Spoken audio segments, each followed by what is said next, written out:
Hey, welcome to the Jetty Jet Show. I'm Jetty Jet, and it's a new year. Happy New Year! First episode of the year. I hope you guys are doing good, feeling warm, feeling loved. May your year be filled with love, laughter, productivity, and a lot of success with drawing.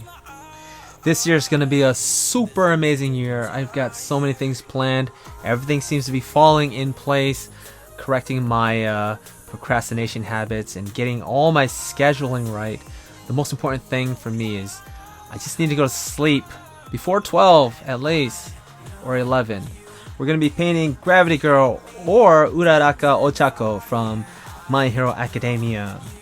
Debatably the best waifu. I think so. She's the cutest to me. Suyu's second. I think she's definitely cute too, but give it up to Gravity Girl. We're going to be talking about a lot of things: multiply, lasso tool, dynamic, posing, and many, many more. But I just got back from SAC Anime, and it was really, really fun. It was so nice to see some of you guys' faces.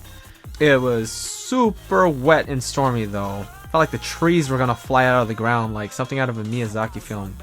Turned me into like a gravity boy, just start floating around. Okay, let's jump right into it. So, for the setup, I'm going to start the canvas at around 4,000 pixels on width and height, more or less. So this is going to give us plenty of room to gradually build fine details later on. We're going to start small, like thumbnail size, really zoomed in, and eventually use up the whole canvas. So I'm going to draw the head overlapping the torso, and the torso is really a general simple shape. It's also known as a shorthand type of shape. Great for establishing some form. Really simple, not thinking too much, almost like a jelly bean. What's important is that notice how the horizontal lines are tilted and receding towards like a vantage point somewhere off to the distance. I was inspired by another artist on the internet who drew Ochako. His name was Ryota, and he inspired me to do kind of like a cyborg armor type of thing. Thought it was really cool.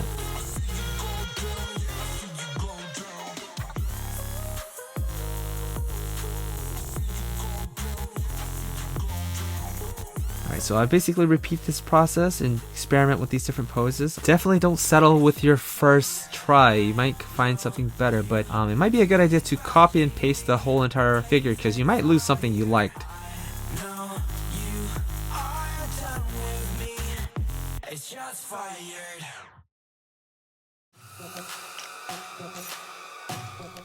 Alright, so what's going on here? I am using red to outline some of the edges of the top facing planes to show what parts are blocking the forms underneath.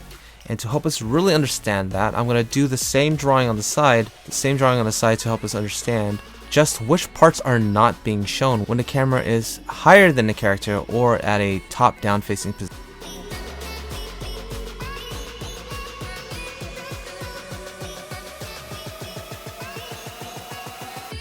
And showcase more of the arms, since I do want to draw those fun armors that I was talking about. With foreshortened arms, everything is blocked and you won't be able to see much. So I'm just going to rotate the form a little bit to the right. So notice how the face is facing right, the upper torso is going left, and the hips are turned right. And also the hand is opposite to the face as well. This helps to balance the weight of the opposing forms in the overall composition and just makes everything look really interesting.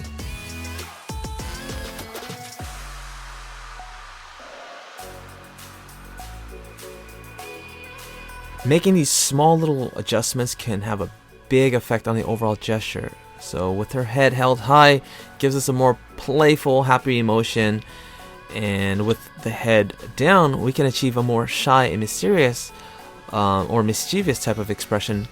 But that's all dependent on what you prefer and also what the character, how the character is.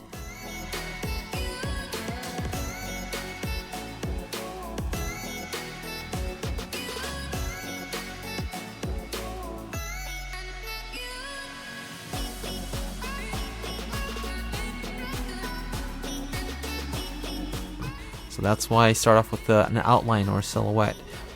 You know that there's forms that have a start and an end. So when you're drawing the details of the lines and panels, they should follow the curvature of the form, and it's going to give us a more 3D feel Essentially, this is the reason why we have panels in lines.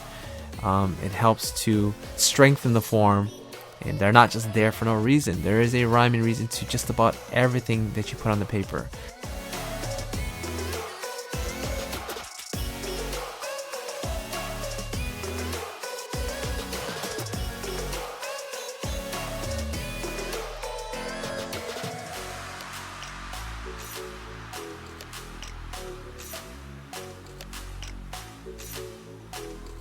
Alright, so I'm going to start filling in the silhouette. Notice that I turn off the background, and I'm going to use the same color as the background to fill in the silhouette. But turning off the background or making the background white is going to allow you to see the silhouette. Since they are the same color, it'll look like nothing is being painted if you're going to paint on top of the background with the same color. Alright, so this is going to be a little tricky, but we're going to start lassoing off some portions of the face so that we can create some flat colors for the whole figure. Once you do that, you want to switch to your lasso tool, hold shift, and that's going to allow you to include more areas. You'll see a little plus sign, and so you can include areas that are not being selected, like the eye area, the nose.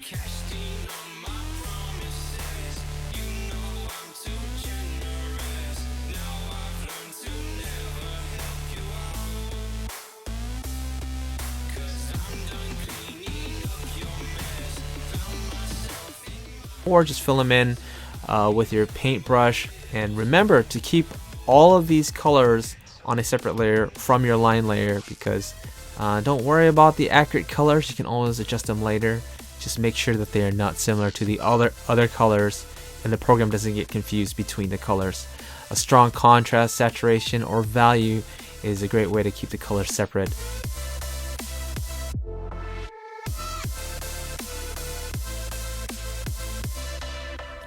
It's important that we keep this all one color and on the same layer so that it'd be easier to pick up later on using our wand tool, because we want to select off these areas so that we can easily paint within those lassoed areas.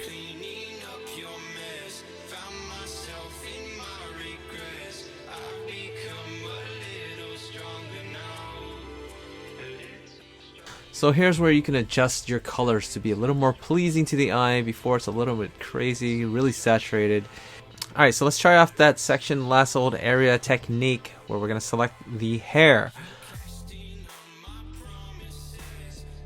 by using our auto wand selection tool and selecting the empty space between the hairlines, airbrushing in the corners, giving us a more rounded feel.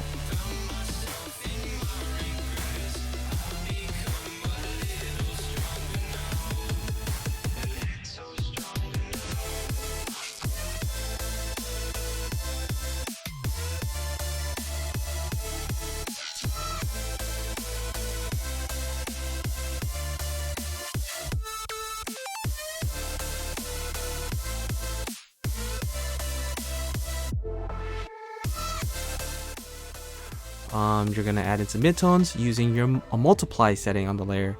So with a very light desaturated warm tone, paint in some midtones and set your layer to multiply and paint in the midtones. But remember, first pick the section to off the objects from the original flat tones layer, and when you paint using multiply, you don't have to worry too much about switching colors. Choose a super light color, slightly warm and really desaturated, and it'll show up really nice and dark against all the colors throughout the character.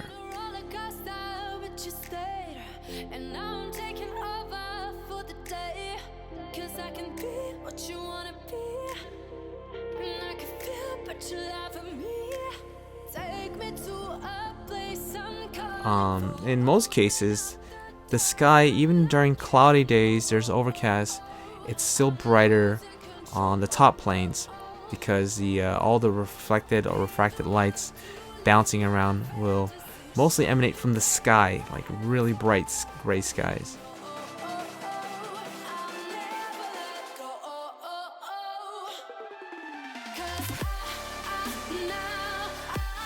So we've laid down these shadows on a separate layer, and we can adjust the hues again by turning on our hue, saturation, luminosity layer, and sliding the sliders around of the hues.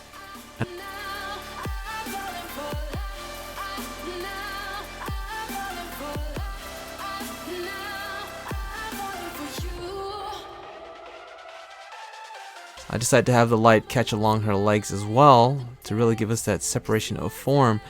And this is done with color dodge or even a soft light blending mode.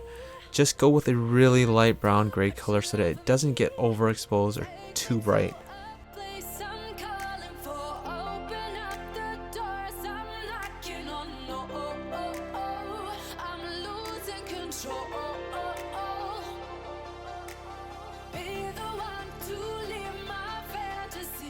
And I also cool off the shadows underneath the hair a little bit with some purples and violets, giving us some really nice hue, some hue variations.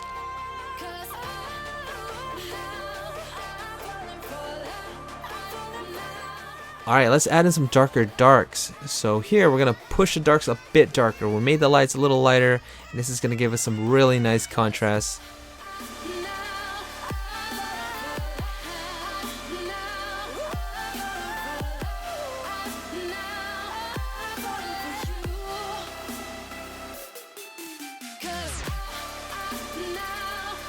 Where the values are really similar to each other, like this hair strand, it's a good idea to add in just a shade darker around that edge.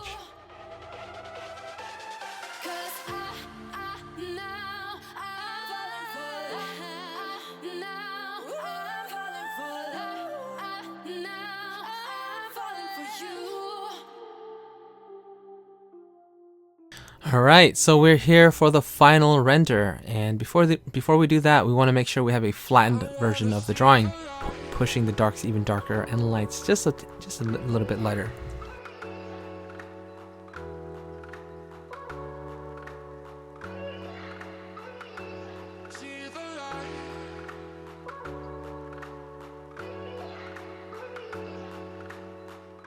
Looks like we're coming to an end for Ochako. She's pretty much rendered. All we have left now is to add a simple background so that we can keep the focus on Ochako. And for this background, I'm just going to go with that simple graphical shape to suggest some rocks floating in the back, like some anti-gravity stuff is going on.